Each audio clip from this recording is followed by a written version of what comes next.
On the evening of March 29th, 2012, outflow from two severe thunderstorms collided in North McAllen, one of the most densely populated regions of the Rio Grande Valley. The collision of the outflow boundaries with an already unstable atmosphere spelled a recipe for disaster. The hailstorm caused over $200 million in damage for the city of McAllen. 2 years later, residents reflect back on that vicious night. Around 7 o'clock that evening, one of my customers said that there was a storm coming.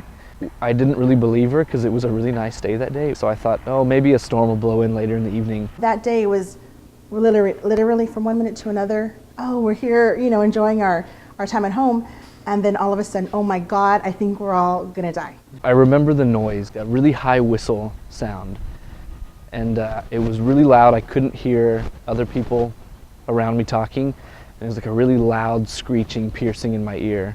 One of the things they always say is that when a tornado's coming, it sounds like a freight train coming, and that's what it sounded like. So my initial thought or reaction was, there's gotta be a tornado around us or above us or coming through. I've never been in a tornado, but it sounded like a train was coming, and that's the first thing I remember about hearing all those experiences. Residents in the impacted areas believed a tornado was on the ground.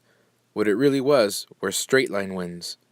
These winds are produced by downward momentum in the downdraft region of a thunderstorm, exceeding winds of upwards of 58 miles per hour. We asked National Weather Service meteorologist Barry Goldsmith exactly what happened that night. Well, a lot of things came together. You had the atmosphere percolating into a late March big-time thunderstorm day, and the collision of other storms earlier that day, which were pretty strong in Tamaulipas and in Willacy County and up north of Edinburgh towards the ranches of Star and Hidalgo, all those boundaries collided, and there was nothing to move that collision zone, which became what's called a supercell thunderstorm. And because the atmosphere was still pretty cold overall, being late March, the surface wasn't cold, but above the surface was still cold, it was able to generate not only a lot of ice, but hard ice. And that hard ice was because there was moisture up there to create ice balls versus, say, snow hail, which can be hail that can fall and crack on impact. These were falling like ice cubes. And the combination of that with microburst winds of hurricane force that were coming out of the supercell storm drove that hail from the north to the south into northern facing exposures in North McAllen, West McAllen, over to Mission for about 30 to 45 minutes, give or take, depending on where people lived. Our roof needed to be replaced. We had some water damage in the kitchen. Our garage door needed to be replaced. Our front door got replaced. 6 windows were busted through and had to be replaced. Our shed was totaled. And I also had a little SUV in the front that was given to me. It wasn't running at the time, but it was a pretty decent SUV that I was planning on fixing up, and it was totaled. It was horrible. Almost all of the windows from this north side were blown in. If you can see, there's pretty big wooden shutters. Those were cracked. The hail was just coming into the house. There was hail everywhere. I mean, there was piles and piles of hail. There were no leaves on the trees. There was dead birds everywhere. There was no life back there anymore. When I walked outside a couple of days later, when the hail finally dissolved, there was black. And I was like, what's this black? It wasn't dirt. It felt very gritty. Finally figured out what it was. It was the roof. It was from where the hail had taken the roof off. So that was interesting for me. I'd never heard about that happening before. The house, I think, it was about $13,000.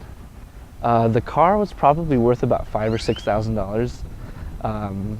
So I'd say total property damage in my house alone, I'd say about $20,000, more or less. And that's just my house. Probably about $40,000. Yeah. It was, I'd never expected for anything like that to happen to me before. I've always gotten nervous anytime, I hear a storm, there's tornadoes or hurricane. Now it's just, pacing and walking. Okay, kids, are you okay? Are you okay? In case something happens, we're going to the closet. And then, Mom. To prep for something like that, it came up so quick. It's really hard to prep for things like that. It's different from a hurricane where you kind of know in advance if something like that's going to happen. Got the board still. We know what to do now, and just hopefully it doesn't happen again. Yes, I don't wish it upon anyone. And unless you were there, you don't understand. From about the end of March, the last week or two of March, all the way until the third week of May, that's our core season for getting the potential for tornadoes, for straight line winds or microburst winds, squall lines where the winds can gust to hurricane force, or for hailstones that could get to be the size of golf balls or baseball. Remember 2012, be ready to take action, move to those safe zones, have a safe route to get there. If you're caught on the road somewhere, you just know where you need to get to when a warning or a watch saying watch the sky is issued. Take that seriously this year.